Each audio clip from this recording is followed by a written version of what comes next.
मोहब्बत की दुकान के नाम से फेमस यूपी यात्रा अगले 3 दिन में कई ज़िलों से होकर गुजरी और उस यूपी यात्रा में रायबरेली जो एक कांग्रेस का गढ़ रहा है विगत कई वर्षों से, उस वर्षों को और उस कई पीढ़ियों से कई पीढ़ियां गुजर गई जिसके साथ आज हम हैं, उनके ही परिवार से एक युवा कार्यकर्ता और युवाओं के ऊपर ज़्यादा जोर देने वाली, युवाओं को ज़्यादा जोड़ने वाली एक ऐसी पार्टी जो कांग्रेस है, आज हम उनके साथ में हैं। जो एक युवा आज अपने परिवार से उन्होंने इस्तीफ़ा दिया है। हम बात करने की कोशिश करेंगे। राहुल देव सिंह हमारे साथ हैं जो कांग्रेस के कई पीढ़ियों के साथ इनके परिवार से नज़दीकी संबंध, चाहे वो इंदिरा गांधी जी रही हों, चाहे वो राजीव गांधी जी रहे हों, चाहे वो नेहरू जी रहे हों, चाहे वो सोनिया जी रही हों, कई पीढ़ियों से कार्यरत रहे साथ में। ऐसी क्या वजह हुई, ऐसा क्या हुआ जो आज ये नौबत आई? राहुल देव सिंह जी से हम बात करने की कोशिश करेंगे। सबसे पहले तो राहुल जी, आपका स्वागत है हमारे चैनल नर्मदा न्यूज़ में। और ऐसा क्या हुआ आपको ये डिसीज़न लेना पड़ा? बड़े मतलब हम लोग तो जैसा भी आपने चर्चा की कि पीढ़ियों से कांग्रेस के लिए काम करते आए हैं और पीढ़ियों के रिश्तों को कोई ऐसे ही तो जाया नहीं करता जी कुछ तो मजबूरियां रही होंगी जी यूं ही कोई बेवफा नहीं होता। जी पिछले कई वर्षों से और ख़ासकर अगर ये जो 5 साल गुजरे पिछले लोकसभा से 2019 से लेकर आज तक, इनमें हम लोगों के लिए एक तरह से देखा जाए तो नेतृत्व ने हम लोगों से बातचीत करना ही बंद कर दिया। नेता अनुपस्थित हो गए, बहुत प्रयास करने के बावजूद मुलाकात नहीं हुई, अपनी बात कहने का अवसर नहीं मिला। कोशिश करते रहे कि कोई भी नया निर्णय लेने से पहले एक बार बात हो जाए और बात हो जाए तो शायद कोई रास्ता निकल आए। जी। पार्टी की कार्य संस्कृति में बदलाव की ज़रूरत थी। दिन पर दिन जनाधार सिकुड़ता जा रहा था। अमेठी में पहली मर्तबा जब राहुल जी की लीड कम हुई, जिन राहुल जी ने 2004 में 4.25 लाख वोटों से लगभग जीत दर्ज की, 2009 में लगभग 3.25 लाख वोटों से जीते, वो राहुल जी 2014 आते आते उनकी लीड का मार्जिन 1 लाख बचा। उस वक्त जब 1 लाख का मार्जिन बचा तो मैंने शीर्ष नेतृत्व से भी और जिम्मेदार पदाधिकारियों से भी ये आग्रह किया कि भाई ये हमारे लिए अलार्मिंग सिचुएशन है, हम लोगों के लिए एक अलार्म है कि हम लोग देखें कि हम में कहाँ कमी रह जा रही है और अपने आप को रिस्ट्रक्चर प्रयास करने का प्रयास करें, अपना रिव्यू करें, आत्मावलोकन करें कि हम कहाँ हमसे कमी रह जा रही है, कि हमारा ये जो मार्जिन लीड है वो हमारी सिकुड़ती चली जा रही। बजाय सकारात्मक रूप से लेने के मुझे ऐसा प्रतीत होता है कि उसको नकारात्मक रूप से ले लिया गया। परिणाम ये हुआ कि 2019 आते आते राहुल जी चुनाव हार गए। अब हो सकता है पार्टी के अंदर राहुल जी के चुनाव हारने की घटना को कुछ लोग सामान्य घटना मान रहे हों, जी बिल्कुल, लेकिन मुझे ऐसा लगता है कि ये बहुत बड़ी दुर्घटना थी। बिल्कुल दुर्घटना थी। राहुल जी का चुनाव हारना, अमेठी से हारना, जहां राहुल जी की भी 3 पीढ़ियों के रिश्ते रहे। अगर हम कहते हैं कि कांग्रेस से हमारे 3 पीढ़ी के रिश्ते रहे तो उनके भी हमारे साथ 3 पीढ़ी के लोग जुड़े रहे, तभी रिश्ते बने रहे। लेकिन अब जो भी कारण रहे हों, बहुत आग्रह करने के बाद, बहुत निवेदन करने के बाद भी कार्य संस्कृति में जब कोई परिवर्तन नहीं आया, 1 सप्ताह पहले तक हम इस प्रयास में थे कि शायद मुलाकात हो जाए, कुछ बात हो जाए, कुछ रास्ता निकल आए। जब कोई रास्ता नहीं निकला तब मुझे बड़े भारी और दुखी मन से ये फ़ैसला लेना पड़ा कि अब मुझे लगता है कि मुझे अपनी कोई नई राह चुननी होगी और यहाँ शायद मेरा रिलेवेंस नहीं बचा है, यहाँ मेरी प्रासंगिकता नहीं बची है, उन लोगों को शायद मेरी ज़रूरत नहीं है, मुझे भी अपने राजनीतिक भविष्य के लिए कोई ना कोई रास्ता चुनना पड़ेगा। यही सोच के मैंने आज इस्तीफ़ा दिया है। आगे बात करें कि कांग्रेस के एक ऐसे क्षण पे आपने इस्तीफ़ा दिया है, इसको लोग पॉलिटिकली भी कई तरीके से देख रहे हैं, कहीं और उम्मीद, कहीं और बातचीत। राजनीति को लोग राजनीतिक ढंग से ही देखेंगे। कहीं और बातचीत हुई है आपकी?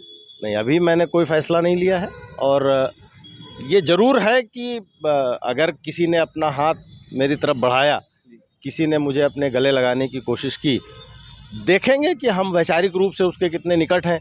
हम उसके साथ जाने में कितना सहज होंगे, कल का फैसला कल देखा जाएगा। कल की न्याय यात्रा है, कई भारी दिग्गज कांग्रेस के प्रमोद तिवारी, आराधना मिश्रा, आपके राष्ट्रीय अध्यक्ष और कांग्रेस के अध्यक्ष प्रदेश के कई लोग शामिल हो रहे हैं।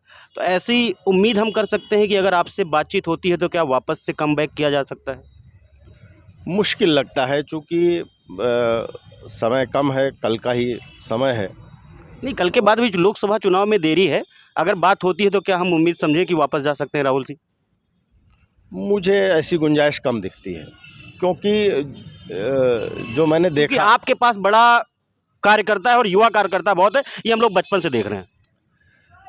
अब ये तो इम्पैक्ट बड़ा पड़ेगा सर इस लोकसभा चुनाव में रायबरेली जिले में। ये तो आप लोगों का प्यार हम है, लोग कह रहे हैं तो ये शायद सही हो। ये तो आप लोगों का प्यार है। आप लोगों ने हमारी काम करने की क्षमता को और तरीके को देखा है। जी। अब कुछ दिन नए रास्ते पे चलने का प्रयास होगा, और क्या होगा वो अभी कह नहीं सकते। अभी कह नहीं सकते, मतलब ठान लिया कि नए रास्ते पे चलना है अभी?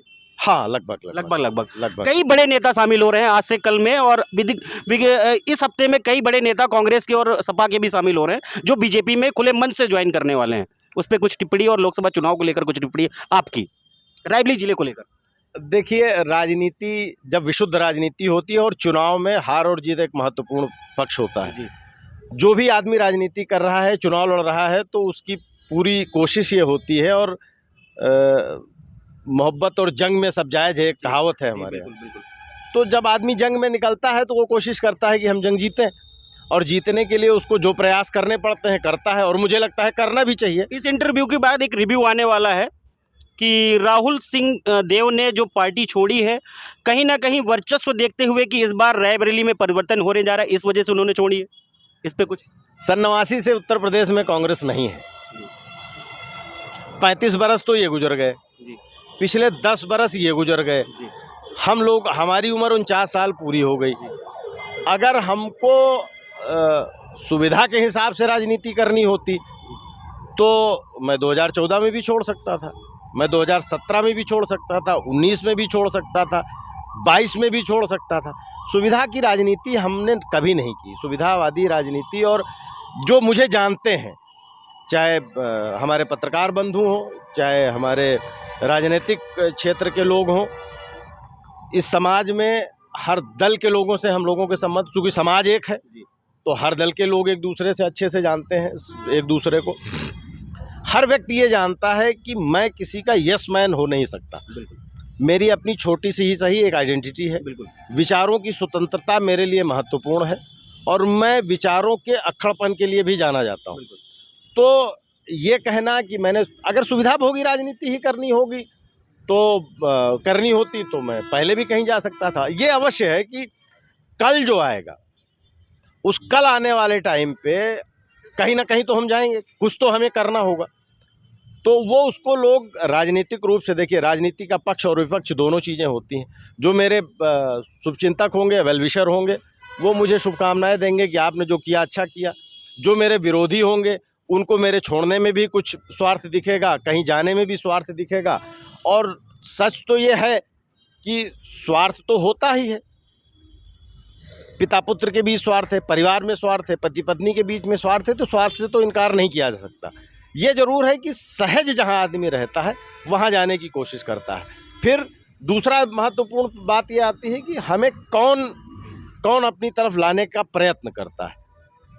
बिना बुलाए कहीं जाना अच्छा नहीं होता।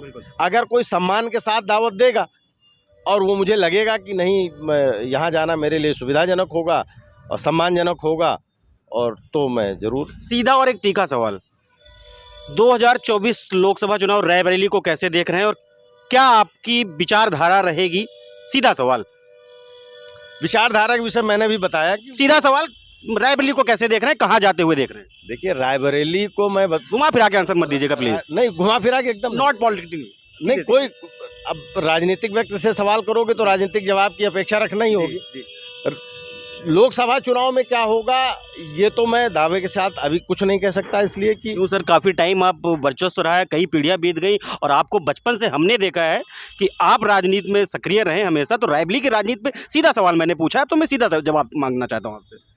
चुनावी राजनीति को लेकर कोई प्रेडिक्शन करना, ये बहुत मुझे नहीं लगता बुद्धिमानी prediction has been not guaranteed कि दिस प्रेडिक्शन हैज बीन नहीं, क्लियर। देखो हम लोग जो कहते हैं वो अनुमान ही होता है। यस, अनुमानित ही मैं पूछ रहा हूँ। अनुमान ही होता है कि आइदर इट में बी आइदर दैट में भी। समस्या ये है कि अभी मैं एक विचार से मुक्त हुआ हूँ, आज मैं एक निष्पक्ष व्यक्ति हूँ। चलिए मैं आज आपसे, चलिए इस सवाल को छोड़ देते हैं, मैं आपसे सीधा सवाल पूछता हूँ, इस न्याय यात्रा पे कितना असर पड़ेगा रायबरेली पे? अब ये तो आप कल देखेंगे तो पता नहीं क्या मैं होगा। आपसे पूछ रहा हूँ, आप अब न्याय यात्रा राहुल गांधी जी अपनी न्याय यात्रा कर रहे हैं, मेरी शुभकामनाएं हैं। जी। हर व्यक्ति का अपना एक एजेंडा होता है, उस एजेंडे पे वो काम कर रहे हैं। और अभी तक हमारा एजेंडा एक था, आज से मेरा एजेंडा कुछ अलग हो गया है। तो अभी फ़िलहाल मैं उनका साथी नहीं हूँ, तो क्या असर होगा नहीं होगा मैं उसमें शामिल नहीं हूँ अब। तो अब क्या असर होगा क्या नहीं होगा ये तो चलिए भविष्य बताएगा। हमारे साथ जुड़ने के लिए धन्यवाद, और आपके नए फ्यूचर के लिए आपको बेस्ट ऑफ लक। बहुत बहुत शुक्रिया। हमारे साथ राहुल देव सिंह जी, जो रायबरेली से रहे और सक्रिय नेता रहे, अब जो है उन्होंने रिज़ाइन कर दिया है कांग्रेस से। आने वाले समय में समय बताएगा कि वो किस पाले में जाएंगे। मैं इंद्रवीर सिंह, नर्मदा न्यूज़, रायबरेली।